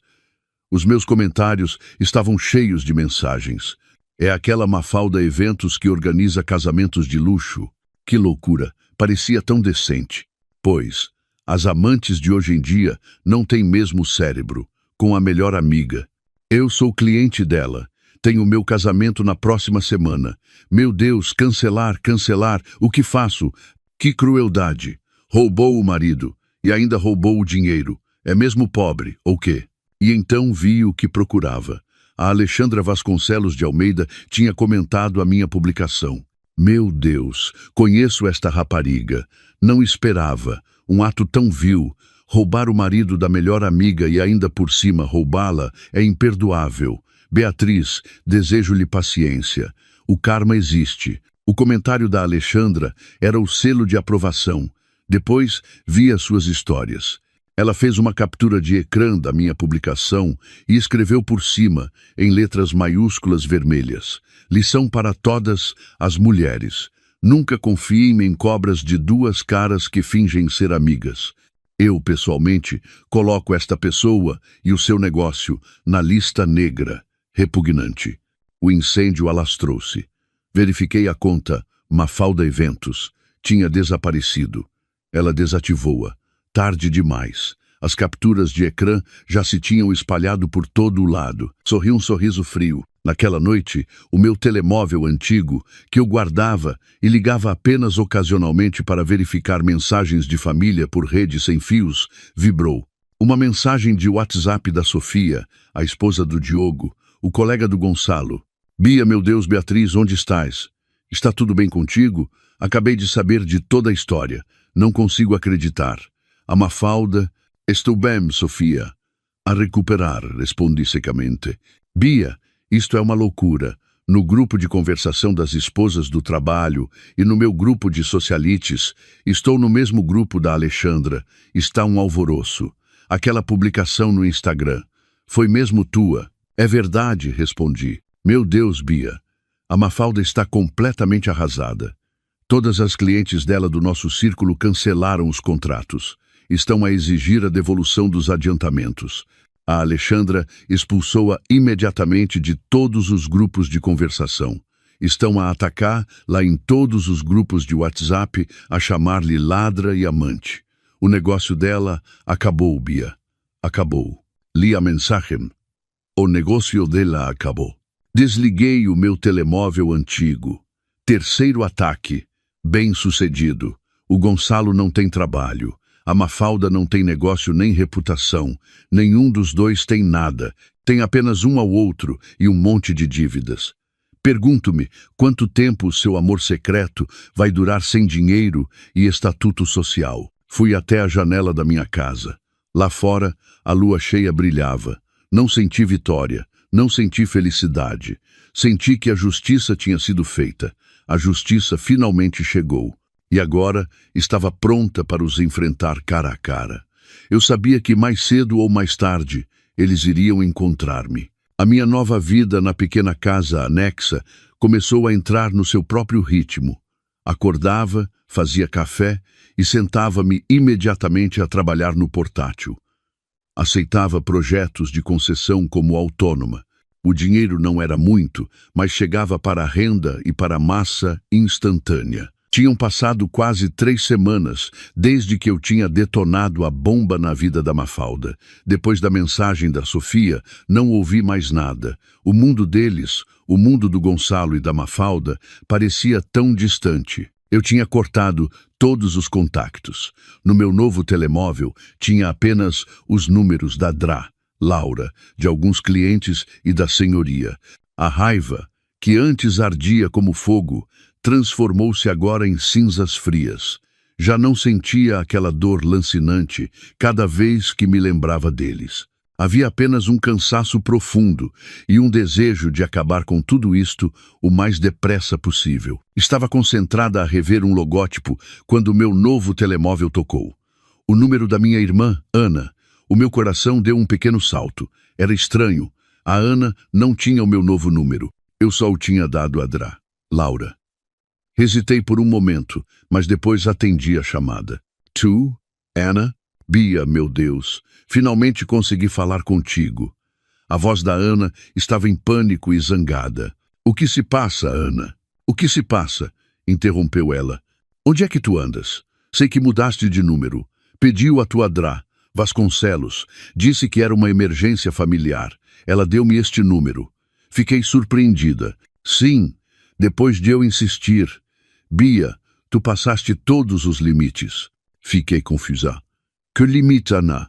Tu destruíste a vida do Gonçalo e da Mafalda.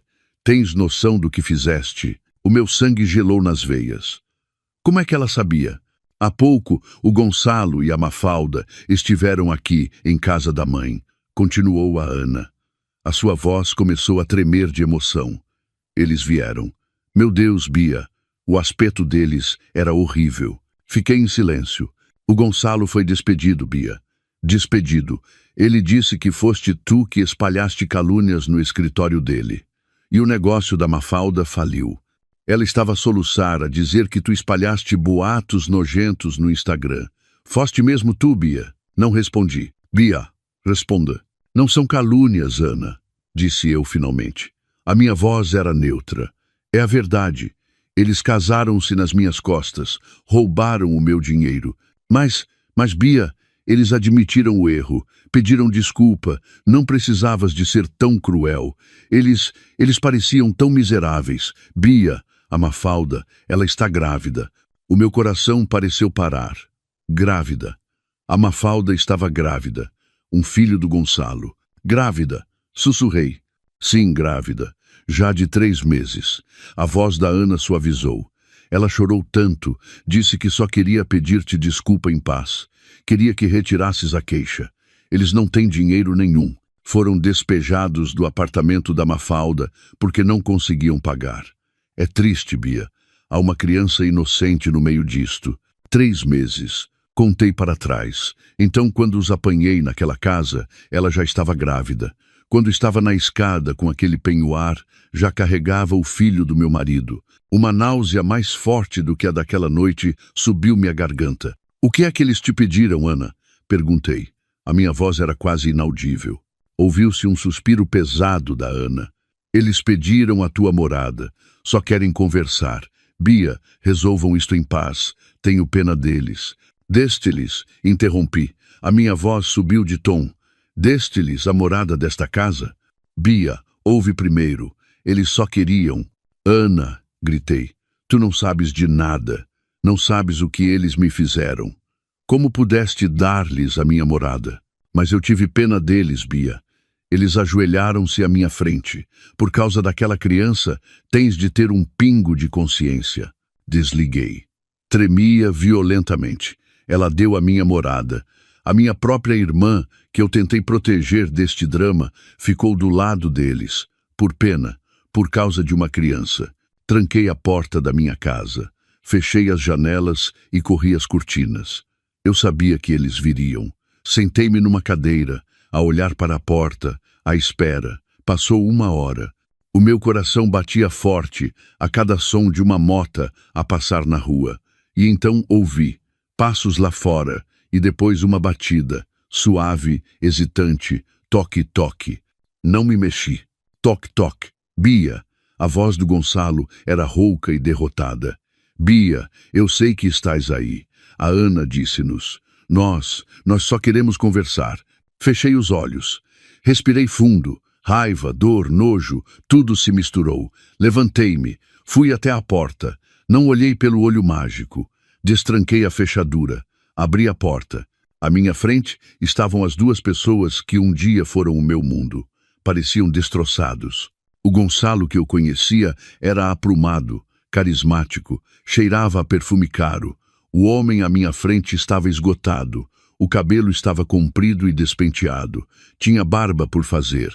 Vestia uma t-shirt desbotada e calças de ganga sujas. Os seus olhos, outrora argutos, estavam agora vazios e desesperados. E a Mafalda, ela parecia ainda pior. Não tinha maquilhagem, o rosto estava pálido e inchado. O cabelo, sempre impecavelmente arranjado, estava agora preso num rabo de cavalo desleixado. Vestia um roupão de casa gasto. E sim, a sua barriga, debaixo do roupão, mostrava uma pequena saliência. A prova física da traição deles. Assim que me viu, os olhos da Mafalda encheram-se de lágrimas. Bia, sussurrou ela e fez algo inesperado. Caiu de joelhos à minha frente, no chão de cimento sujo da minha casa. Inclinou-se. Beatriz, perdoa-me, eu imploro, soluçava ela. As suas mãos tentaram tocar nos meus pés, mas eu dei um passo para trás. A culpa é minha, Bia. Sei que agi terrivelmente. Sou um demônio. Admito a minha culpa, mas por favor, Bia, por favor. Ela chorava tão histericamente que os seus ombros tremiam. Levantate, disse com voz fria. Não, Bia. Não me levanto até que me perdoes. Eu disse, levantate. Repeti, mais bruscamente. Esnojanta. As minhas palavras fizeram-na estremecer. Ela olhou para mim com os olhos molhados. Gonçalo, que até então estava parado como uma estátua, finalmente moveu-se. Puxou a Mafalda pelos ombros, forçando-a a levantar-se. Beatriz, disse Gonçalo com voz pesada, nós viemos aqui não para... Para quê? Interrompi. Para pedir desculpa ou para pedir dinheiro? Gonçalo estremeceu, como se tivesse levado uma bofetada. A minha carreira está destruída, disse ele baixinho, olhando para mim. Aquele correio eletrônico, foste tu? Tu enviaste-o para o meu escritório. Não confirmei nem neguei. Apenas o encarei. Fui despedido, Bia. Despedido. O meu nome está manchado. Estou na lista negra de todas as empresas financeiras. A minha vida acabou. E o meu negócio faliu. acrescentou a Mafalda, a soluçar e a esconder-se atrás das costas do Gonçalo. Todos os clientes cancelaram os contratos. Todos me odeiam. Já não tenho mais nada. Ótimo, disse eu. Aquela única palavra chocou-os. Eles esperavam que eu me comovesse.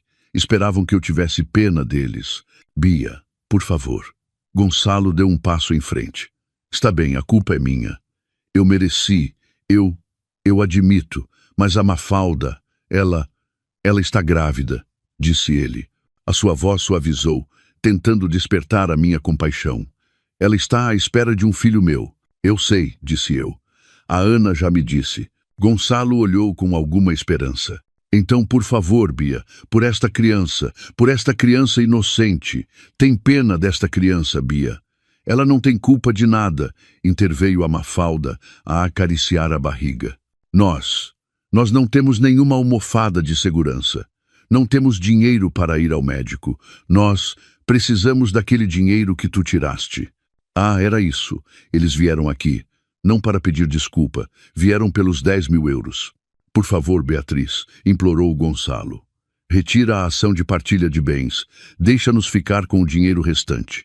Só precisamos disso para começar uma nova vida para esta criança. Fiquei a olhar para os dois. Olhei para o Gonçalo, o homem que mentiu sobre uma viagem de negócios.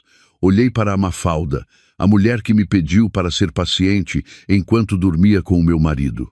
Olhei para sua barriga, onde estava uma criança concebida sobre as minhas lágrimas. Eles pediam-me para ter pena daquela criança. Onde estava a pena deles quando planearam tudo isto?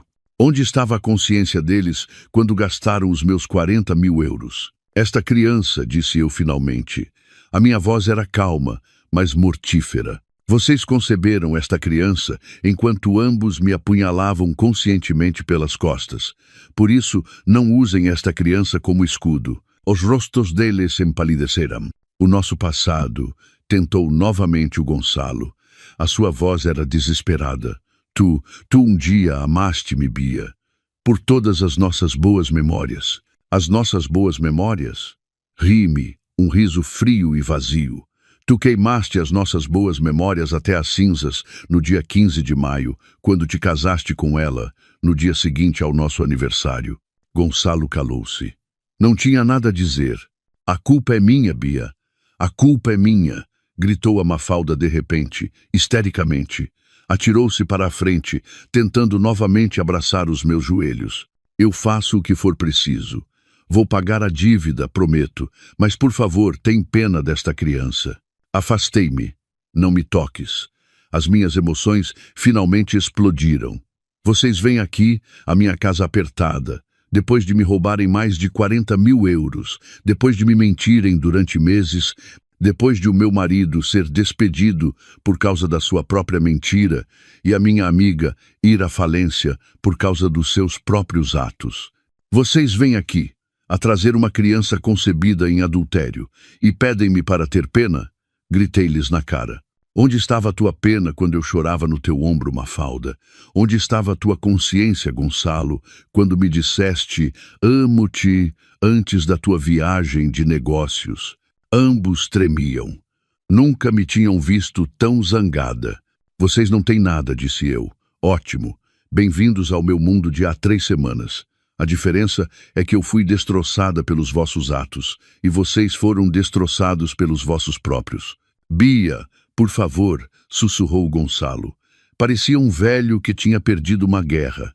Olhei para os dois, um homem desempregado e uma mulher grávida e falida. Ouçam com atenção, disse eu. A ação de divórcio mantém-se. A ação de partilha de bens mantém-se. Vou exigir cada euro que me roubaram. Aqueles 10.000 nem sequer cobrem as minhas perdas. Vou ficar com aquele apartamento, vou vendê-lo e ficar com a minha parte. Mas onde vamos viver? Soluçava a Mafalda. Isso, disse eu, recuando para a porta da minha casa, já não é problema meu. Olhei nos olhos do Gonçalo, os olhos que um dia adorei. Aproveitem o vosso casamento secreto. Bam! Bati com a porta na cara deles. Tranquei a fechadura, fechei o ferrolho. Do outro lado da porta, ouvia os soluços histéricos da Mafalda. Não, não pode ser. Bia, abre a porta. Bia, Bia! E depois a voz do Gonçalo a gritar em desespero. Beatriz, vais arrepender-te. És um demônio, Beatriz. Encostei-me à porta. Ouvi-os a bater na minha porta durante alguns minutos. Depois, os sons foram se afastando gradualmente. O choro da Mafalda tornou-se mais baixo, misturando-se com a voz do Gonçalo a repreender, lá. E depois, silêncio. Eles foram-se embora. Fiquei ali. Não chorei. Já não tremia. Senti-me leve. O último fardo caiu dos meus ombros. Enfrentei os meus demônios cara a cara e venci. Fui à cozinha e preparei uma chávena de chá quente. Pela primeira vez em muitas semanas, senti paz. A sala do tribunal era fria, não por causa do ar condicionado, mas por um frio que se entranhava nos ossos. As paredes eram de um creme baço, e o cheiro à madeira envelhecida misturava-se com um vago odor a desinfetante. Sentei-me direita na cadeira de madeira dura, ao lado da Drá, Laura Vasconcelos. A minha advogada parecia calma como uma estátua de gelo. Dispunha metodicamente os documentos sobre a mesa. Cada movimento era calculado. Usava um blazer cinzento escuro austero, o cabelo impecavelmente preso num coque. Era o meu escudo e a minha espada. Do outro lado, sentavam-se eles, Gonçalo e Mafalda. Se o aspecto deles à porta da minha casa há 3 semanas era patético, hoje era uma tragédia. Gonçalo vestia uma camisa claramente demasiado grande para ele, provavelmente emprestada. O rosto estava cinzento, com olheiras escuras. Parecia um homem que não dormia há dias. Mafalda, por outro lado, tentava. Estava maquilhada, mas a maquilhagem era demasiado espessa, tentando esconder um rosto inchado e pálido. O vestido de grávida largo que usava não conseguia esconder a sua barriga já proeminente. Estava sentada, curvada. As suas mãos acariciavam constantemente a barriga, como se fosse a sua única proteção. Ao lado deles, sentava-se um jovem advogado nervoso que limpava constantemente o suor da testa com um lenço. A Drá. Laura olhou de relance para eles e depois sussurrou-me, sem se virar. Vão usar a cartada da gravidez. Não se deixe provocar. Olhe diretamente para a juíza. Não mostre emoções. Hoje, a Beatriz gelou. Assenti. O meu coração batia descontroladamente, mas por fora eu era uma fortaleza. De pé. O tribunal vai dar início à sessão, anunciou o oficial de justiça. Levantamo-nos. Entrou a juíza-presidente, uma mulher de meia idade, austera, com óculos de armação grossa, e 2 juízes assessores ao seu lado. Sentamo-nos. A presidente abriu o processo. Dá-se início à audiência do processo de divórcio número tal, entre a requerente Beatriz e o requerido Gonçalo. Ambas as partes estão presentes. A requerente está presente, meritíssima, disse a Drá. Laura com voz clara e forte. O requerido está presente, meritíssima, respondeu o jovem advogado. A sua voz tremia ligeiramente. Muito bem, disse a juíza. A mediação foi declarada infrutífera. Passamos à apresentação de provas e petições. Virou-se para o advogado do Gonçalo. Da parte do requerido, contestam o pedido de divórcio e apresentam uma reconvenção sobre a partilha de bens. Correto? Correto, meritíssima, disse o advogado, ganhando coragem. O meu cliente opõe-se ao divórcio, e se o divórcio for inevitável, o meu cliente exige uma partilha justa dos bens comuns. Também contestamos as ações da requerente de congelar e transferir fundos da conta conjunta unilateralmente. Adra. Laura anotava algo em silêncio. O advogado do Gonçalo continuou. Meritíssima, é o meu cliente Gonçalo, a vítima aqui. Estremeci. Vítima. Adra. Laura pousou a mão sobre a minha, pedindo calma. Foi a requerente Beatriz, continuou o advogado, a sua voz a ganhar confiança, como se estivesse a ler um texto decorado, que agiu de má fé. A requerente tinha outro homem. Era isso, exatamente como Adra. Vasconcelos tinha previsto. Objeção meritíssima, trovejou a voz da Drá. Vasconcelos. É uma acusação infundada. Objeção aceite. Advogado do requerido, prossiga com provas, não com suposições, disse a juíza. Sim, meritíssima. A prova é que a requerente chegava frequentemente à casa tarde, sem motivos válidos. A requerente tinha uma conta pessoal secreta, da qual o marido não sabia, o que indica claramente a sua intenção de sair. E o mais importante, meritíssima, na noite em que o meu cliente foi acusado de infidelidade, a requerente não voltou para casa. Ela deu entrada numa pensão. Ele fez uma pausa, deixando a palavra pensão pairar no ar. A pensão econômica, uma pensão barata, de encontros. Por que é que uma esposa decente daria entrada numa pensão assim, sozinha, à meio da noite, se não para se encontrar com alguém? Gonçalo olhou para mim do outro lado da sala, um olhar de puro ódio. Ele acreditava mesmo na sua própria mentira. Portanto, meritíssima, concluiu o advogado, estamos convencidos de que foi a requerente que cometeu adultério. Ela inventou uma história sobre o meu cliente para encobrir os seus atos e depois roubou todo o dinheiro da conta conjunta para fugir com o seu amante. Um murmúrio percorreu a sala. A juíza olhou para mim. Respondi-lhe com um olhar direto e sem piscar. Eu era gelo. A parte da requerente tem uma resposta? Perguntou a juíza. Adrá. Laura levantou-se. Caminhou lentamente até ao centro. Obrigada, meritíssima, disse ela com uma voz calma e mortífera. Uma história muito criativa, mas infelizmente estamos aqui para falar de factos, não de ficção. Ela levantou a primeira pasta.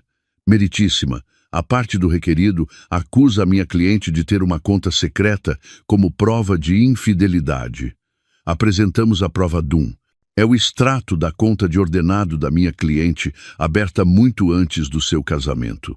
Uma mulher trabalhadora ter a sua própria conta de ordenado, desde quando é que isso é prova de infidelidade? Ela pousou o documento na mesa do oficial de justiça. Em segundo lugar, a parte do requerido acusa a minha cliente de ter dado entrada na pensão econômica para se encontrar com um amante, uma acusação bastante vil. Adrá. Laura virou-se para mim. Meritíssima, chamo a requerente Beatriz para depor. O meu coração quase saltou do peito. Fui até a bancada das testemunhas. Jurei sobre a Constituição. Beatriz, disse Adrá Vasconcelos. Pode, por favor, contar a verdade sobre o que aconteceu na noite de 17 de outubro? Respirei fundo. Contei tudo. A mãe doente, o regresso à noite, o carro avariado na autoestrada, a chuva torrencial, como fui à casa da minha amiga Mafalda para pedir ajuda. E depois contei o que vi. Eu bati a porta, disse eu. A minha voz tremeu ligeiramente, mas controlei-me. Quem abriu a porta foi o meu marido, Gonçalo. O silêncio voltou a instalar-se na sala. Como é que ele estava vestido? Não tinha camisa, apenas calças de pijama. As calças que eu lhe comprei. E o que mais viu? Olhei diretamente para a juíza. Vi a minha amiga Mafalda de pé na escada, atrás do meu marido. Ela vestia apenas um penhoar. Mafalda, no seu lugar, soluçou alto. Mentira, é mentira. Silêncio, gritou a juíza. Testemunha, continue. O meu marido disse então. Ele disse, casamo-nos, secretamente pela igreja há 6 meses. O que sentiu nesse momento, Beatriz? Senti-me destroçada. Tinha frio. Estava em choque. Corri. Não sabia para onde ir. Não podia voltar para casa. Não podia ir ter com a minha mãe. Corri e encontrei aquela pensão. Só precisava de um lugar seguro para trancar a porta. Eu só queria chorar. Uma lágrima finalmente escorreu pela minha bochecha. Limpei-a rapidamente. Obrigada, Beatriz. Pode sentar-se. Voltei para o meu lugar. As minhas mãos tremiam violentamente. Adrá Vasconcelos voltou ao centro. Portanto, meritíssima, a pensão econômica não foi um lugar para um caso extraconjugal. Foi um refúgio, um lugar onde uma esposa, cujo coração acabara de ser esmagado, se pôde abrigar. E agora, continuou ela, o seu tom a tornar-se mais acutilante, vamos falar da verdadeira mentira. Ela levantou a segunda pasta. Meritíssima, esta é a prova I2. Uma declaração da entidade patronal do requerido. Gonçalo tirou licença para uma viagem de serviço aos Açores de 15 a 22 de outubro. Depois, levantou a terceira pasta. Prova 3. Relatório do CEF e listas de passageiros de todos os voos para os Açores a 15 e 16 de outubro. O nome de Gonçalo não consta em nenhuma. O advogado do Gonçalo levantou-se de um salto. Objeção, meritíssima. O documento é autêntico e foi obtido legalmente, meritíssima, interrompeu Adrá. Vasconcelos. Então, para onde foi o senhor Gonçalo? Perguntou ela à sala. Nós temos a prova. Ela levantou a quarta pasta. Prova 4. Gravação das câmaras de vigilância do átrio de um hotel de 5 estrelas em Lisboa, datada de 15 de outubro, que mostra o senhor Gonçalo a fazer o registro de entrada, sozinho. Este hotel não fica nos Açores. Gonçalo baixou a cabeça. O seu rosto estava pálido. E para onde foi ele a seguir? Foi para a casa da D. Mafalda, a mesma casa onde a minha cliente os encontrou. É calúnia! Gritou a Mafalda, levantando-se de repente. A sua barriga projetou-se para a frente. Nós estávamos realmente casados. Não é pecado. Sente-se, minha senhora, ordenou a juíza. Oh, então admite que estavam casados? Apanhou-a imediatamente Adrá. Vasconcelos. Que coincidência! Ela levantou a quinta pasta. Prova 5. Fotocópia da certidão do casamento religioso em nome de Gonçalo e Mafalda. Olhou para o Gonçalo. Sabe em que data se realizou este casamento, senhor Gonçalo? Gonçalo ficou em silêncio, petrificado. Deixe-me ajudá-lo, disse Adrá. Vasconcelos. 15 de maio. No dia seguinte, ao seu terceiro aniversário de casamento com a minha cliente Beatriz. Meu Deus! Murmurou um dos juízes assessores. A juíza presidente olhou friamente para o Gonçalo. Requerido, isso é verdade? Gonçalo não conseguiu falar. E agora? Disse Adrá. Vasconcelos, a sua voz soando como o bater de um martelo. Vamos falar do dinheiro. Ela levantou a última e mais grossa pilha de documentos. A parte do requerido acusa a minha cliente de roubar 10.000 euros. Na verdade, a minha cliente estava a salvar o que restava dos bens comuns. Por quê? Aqui está a prova, meritíssima. Iseis, extrato da conta conjunta dos últimos 6 meses, mostrando levantamentos e transferências no valor de 40.000 euros pelo requerido. Para onde foi esse dinheiro? Aqui estão as transferências de milhares de euros para a conta em nome da D. Mafalda. Descrição do pagamento. Adiantamento de projeto. Pagamento total de viatura. Pagamento a fornecedores. Adrá. Vasconcelos virou-se para a Mafalda. A D. Mafalda tem uma agência de eventos, não é? Um negócio que foi financiado com as poupanças da minha cliente para o apartamento dos sonhos. Mafalda soluçava histericamente. O seu advogado tentava acalmá-la. Portanto, meritíssima, concluiu Adrá. Vasconcelos. Temos aqui uma infidelidade planeada, um casamento oculto, fraude com uma viagem de negócios e desvio de fundos comuns no valor de mais de 40.000 euros. A reconvenção deles é lixo. Uma tentativa desesperada de caluniar a vítima. Exigimos, primeiro, que o casamento seja dissolvido hoje mesmo. Segundo, que o direito sobre o bem comum, nomeadamente o apartamento, seja integralmente atribuído à minha cliente como compensação pelos mais de 40.000 euros roubados pelo requerido. Terceiro, que o requerido e a sua amante Mafalda sejam considerados culpados de atos ilícitos.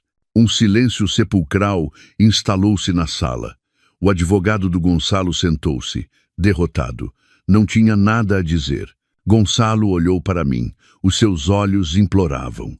Bia, não faças isso pelo meu filho, sussurrou ele, tão baixo que se ouviu no silêncio. A juíza bateu com o martelo. O tribunal retira-se para deliberar. Eles saíram para uma sala interior. Pareceu uma eternidade. 10 minutos depois, voltaram. Levantámo-nos, depois sentámo-nos. A juíza aclarou a garganta. Leu uma longa decisão. Tendo considerado todas as provas, ouvidos os depoimentos, o tribunal decreta: 1. Julgar procedente o pedido de divórcio da requerente Beatriz. O casamento é dissolvido com data de hoje. 2. Considerar o requerido Gonçalo culpado de violação do dever de fidelidade e de má administração do patrimônio comum. 3. Julgar improcedentes todos os pedidos reconvencionais do requerido por falta de provas. 4.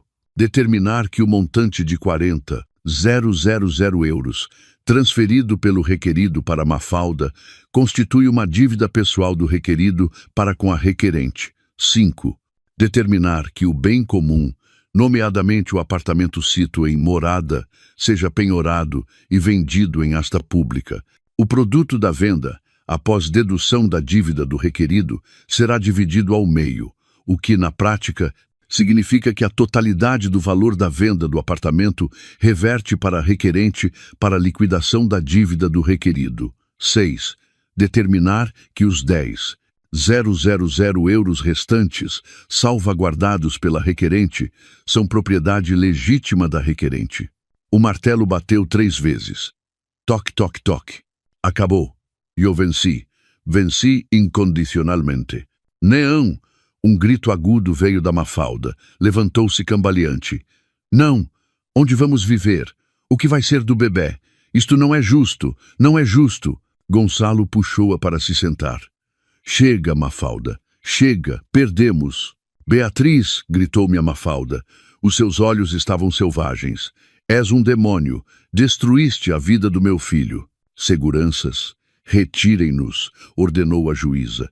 2 oficiais de justiça aproximaram-se do Gonçalo e da Mafalda. Levantei-me. Adrá. Laura arrumava os seus documentos. Parabéns, de Beatriz, disse ela com um leve sorriso. Está livre. Assenti. Não conseguia falar. Saímos da sala do tribunal. Ao passar pela porta, vi o Gonçalo sentado, cabisbaixo na sua cadeira, com a cabeça entre as mãos. A Mafalda soluçava histericamente no ombro do seu advogado. Continuei a andar. Não olhei para trás. O ar do lado de fora do tribunal era diferente, mais quente, mais leve, como se um filtro cinzento que me tapava os olhos todo este tempo tivesse sido removido. Respirei fundo. A minha primeira respiração livre. Adrá. Laura acompanhou-me até ao átrio. Aqui tem, disse ela, entregando-me uma cópia autenticada da decisão. Guarde-a, é a sua declaração de independência. Peguei nela, uma folha de papel, mas parecia mais pesada que ouro. Era a prova de que eu tinha passado pelo inferno e saído viva.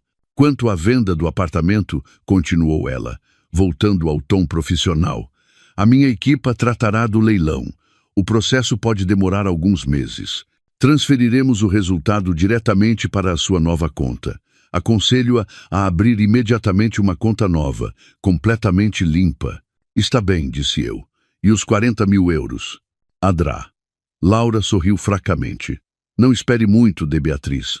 Legalmente é uma dívida deles, mas realisticamente estão desempregados e falidos. Nunca conseguirão pagá-la. Mas esta decisão é importante. Se um dia, de repente, tiverem patrimônio, podemos executá-lo. Considere que o dinheiro da venda do apartamento é a sua vitória limpa. Assenti. Eu percebia.